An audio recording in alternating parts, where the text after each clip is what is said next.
ஓம் நமோ பார்வதிபதையே அரகர மகாதேவா. அனைவருக்கும் வணக்கம். நான் உங்கள் அன்பு ஜோதிடர் அவினாசி சுரேஷ் பாண்டியன்.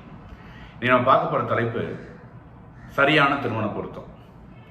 ஒரு மனிதனுக்கு சிறுவயதில் தான் செய்த தவறுகளை சரி செய்து கொள்வதற்கு இரண்டாவது அத்தியாயத்தில் சரி செய்து கொள்வதற்கு கடவுள் கொடுக்கிற இரண்டாவது வாய்ப்பு திருமணம் நான் சொல்வேன். ஒரு ஆணோ பெண்ணோ அவர்களுக்கு கல்வி சரியில்லாமல் அமைந்திருக்கலாம், தாய் தகப்பன் சரியில்லாமல் அமைந்திருக்கலாம் ஜாதகப்படி. ஆனால் ஒரு ஆணுக்கு மனைவியோ ஒரு பெண்ணுக்கு கணவனோ சரியாக அமைந்து விட்டால் கண்டிப்பாக அவர்கள் வாழ்வில் வெற்றி அடைந்து விடுவார்கள் என்பது நிதர்சனமான உண்மை. அப்படியாப்பட்ட திருமணத்திற்கு நாம் கொடுக்கக்கூடிய முக்கியத்துவம் எப்படி இருக்க வேண்டும்? ஏன்னா அதுக்கு பிறகு வாய்ப்பு இல்லை. ஒரு மனிதனுக்கு திருமணம் சரியாக அமைந்து விட்டால் கண்டிப்பாக வாழ்க்கையை ஜெயிச்சிருவாங்க அப்படிங்கிறது தான் உண்மை. அப்படியாப்பட்ட திருமணத்துக்கு நாம் எடுக்கக்கூடிய சிரத்தை அப்படிங்கிறது இந்த 10 பொருத்தத்தை வச்சு மட்டும் முடிவு பண்ணிடணும். சில நேரங்களில் அதாவது கணப்பொருத்தம், தினப்பொருத்தம், யோனி பொருத்தம், ரஜ்ஜு பொருத்தம், ராசி அதிபதி பொருத்தம், ராசி பொருத்தம், வேதை பொருத்தம், இந்த மாதிரி ஒரு 10 விதமான பொருத்தம் இருக்குது. அந்த பொருத்தத்தை வச்சு முடிவு பண்ணுறோம். அதனால தான் சில திருமணமாகி ஒரு 4 மாதம் 5 மாதங்கள் ஏன் 10 நாள்லேயே கூட அது பிரிவை சந்திக்கிறதுக்கான சூழல் ஏற்படுது. இப்போ நமக்குள்ள பரவலாக ஒரு பேச்சு இருக்கும். பாருங்கள், ஒரு 3 ஜாதகங்கள் கேட்டாங்க, எல்லாருமே பொருத்தம் நல்லா இருக்குன்னு சொன்னாங்க, ஆனால் திருமணமானவனே அவங்க பிரிஞ்சுட்டாங்களே அப்படின்னு சொல்லுவாங்க. அந்த மாதிரி வார்த்தைகளை கேட்டு பழகினவங்களுக்கு ஒரு பயம் ஏற்படும். அப்போ இது எங்கே இந்த தவறு நடக்குது, இதை எப்படி நம்ம சரி பண்ணிக்கலாம் அப்படிங்கிற ஒரு கேள்வி மனசில் வரும். அதற்கான பதிவு தான் நம்ம பார்க்க போகிறோம். இப்போ நான் மேற் சொன்ன அந்த 10 பொருத்தம் அப்படிங்கிறது ஒரு பாலபாடம் மாதிரி ஜோதிடத்தில். அந்த 10 பொருத்தத்தை மட்டுமே வச்சு நம்ம திருமணம் பண்ணோம் அப்படின்னு சொன்னால் அது பிரிவை சந்திக்கிறதுக்கான வாய்ப்புகள் இருக்கத்தான் செய்யும். அப்படி அதை மட்டும் பார்த்து நல்லா இருக்குன்னு இருப்பாங்க. அதுக்கு நான் சொல்லக்கூடிய இந்த காரணங்கள் அதுக்கு மேட்சாக இருக்கான வாய்ப்பு இருக்குது. அப்படி பார்த்தா காதல் திருமணம் செய்து எத்தனையோ பேர் பார்த்தா சிறப்பாக வாழ்ந்துட்டு இருப்பாங்க. அவங்க பொருத்தம் பார்த்தா கல்யாணம் பண்ணாங்க அப்படிங்கிற கேள்வியும் நமக்குள்ளே ஏற்படும். அப்போ நான் மேல் சொன்ன 10 பொருத்தத்தை தாண்டி நம்ம பார்க்க வேண்டிய விஷயம் என்னன்னு கேட்டிங்கன்னா, ஜாதக கட்டங்களில் வரக்கூடிய 10 பொருத்தம், அதாவது 9 நவகிரகங்கள் கூட லக்னாதிபதி, அந்த 10 பொருத்தம் ஒருத்தருக்கு சிறப்பாக அமையும் பட்சத்தில் கண்டிப்பாக அவங்க வாழ்வியலில் வெற்றி அடைஞ்சிருவாங்க. ஒரு தம்பதி கண்டிப்பாக வெற்றி அடைஞ்சிருவாங்க. அப்போ அந்த 10 பொருத்தம், அதாவது இந்த ஜாதக கட்டக்கூடிய 10 பொருத்தத்து கூடயும் நம்ம பார்க்க வேண்டிய சில முக்கியமான விஷயங்கள் நம்ம பார்க்க போகிறோம். சுக்கிரன், ஒரு பெண்ணோட ஜாதகத்துல சுக்கிரன் நின்ற ஸ்தானத்துக்கு ஆண் ஜாதகத்துல அதே சுக்கிரன் 6-8 வந்துடக்கூடாது. 6-8 12 வரக்கூடாது. 12 விதிவிலக்குகள் உட்பட்டது, நம்ம அது பேச வேணாம்.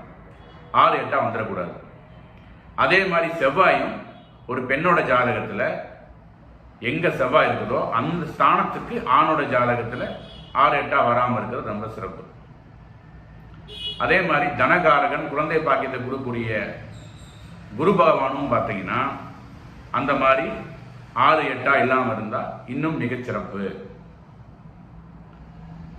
அதே போல ஒரு ஜாதகத்தில், அதாவது பெண்ணோட ஜாதகத்திலேயோ ஆணோட ஜாதகத்திலேயோ குரு உச்சமா இருக்கிறாரு அல்லது சுக்கிரன் உச்சமா இருக்கிறாரு அப்படிங்கிற பட்சத்தில் பெண்ணோட ஜாதகத்திலேயோ ஆணோட ஜாதகத்திலேயோ அவர் நீச்சமாயிடக்கூடாது. அந்த கிரகம் ஒரு ஜாதகத்தில் ஒரு ஆணோட ஜாதகத்தில் உச்சமாக இருக்கக்கூடாது, பெண்ணோட ஜாதகம் நீச்சமாக இருக்கக்கூடாது. அதையும் நம்ம பார்த்துக்கணும். அதே மாதிரி ராசி அதிபதியும் லக்னாதிபதியும் பகைவர்களாக இருக்கக்கூடாது. அது என்னங்க பகைவர்கள் அப்படின்னு கேட்டிங்கன்னா, இந்த கடக சிம்ம ராசி லக்கணங்களுக்கு கும்பம் மகரம் ஆகாது, சூரியனும் சனியும் ஆக மாட்டாங்க. அதே மாதிரி செவ்வாய் புதன் இவரெல்லாம் கடுமையான பகைவர்கள். அந்த மாதிரி நம்ம இணைக்காமல் இருக்கிறது ரொம்ப சிறப்பு. இதெல்லாம் நான் சொல்றது நான் முதல்ல சொன்ன அந்த 10 பொருத்தத்தை தாண்டி பார்க்க வேண்டிய முக்கியமான கீ நோட்ஸ், முக்கியமான விஷயங்களும் நான் சொல்றேன். அதையும் தாண்டி ஒரு பெண்ணுக்கு நீங்க திருமணம் பண்ணும்போது ராகு திசை நடக்குதா, அந்த ஆணுக்கு சனி திசையோ கேது திசையோ பாவருடைய திசை நடக்காமல் இருக்கணும். குறைஞ்சபட்சம் 20 ஆண்டுகள், திருமணத்துக்கு பிறகு 20 ஆண்டுகள் 2 பேருக்கும் தசா சந்திப்புகள் சிறப்பாக இருக்கிற மாதிரி நம்ம மேட்ச் பண்ணி வச்சோம் அப்படின்னு சொன்னால், பொருத்தம் பார்த்து வச்சோன்னு சொன்னால் கண்டிப்பாக அவங்க வாழ்வில் வெற்றி அடைவாங்க. அப்போ செவ்வாய் தோஷம் அப்படின்னு சொல்கிறாங்களே, 2ல் செவ்வாய் இருந்தால் தோஷம், மாப்பிள்ளைக்கு 2ல் செவ்வாய் இருந்தால் 2 தான் மேட்ச் பண்ணி வைக்கணும், 8ல் பெண்ணோட ஜாதகம் 8ல் செவ்வாய் இருந்தால் அதே 8ல் தான் இருக்கணும், 12ல் செவ்வாய் இருந்தால் அதே 12ல் தான் இருக்கணும்.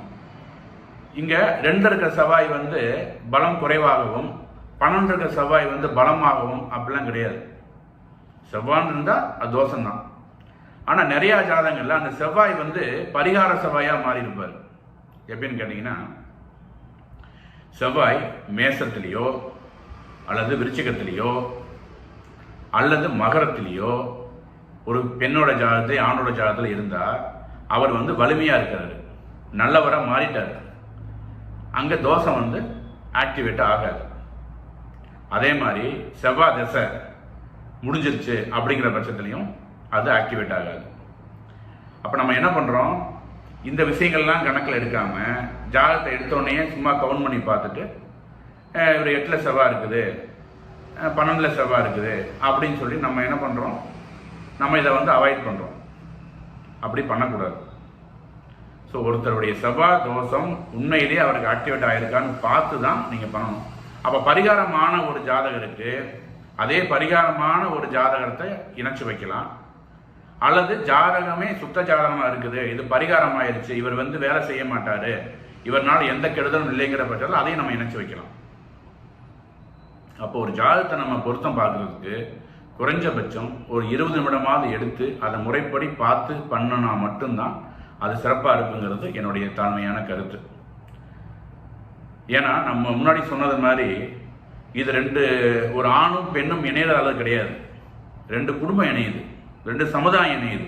இவங்க 2 பேரும் நல்லா இருக்குன்னு பட்சத்தில் 2 குடும்பத்தோட சந்தோஷம் நிலைநிறுத்தப்படும்.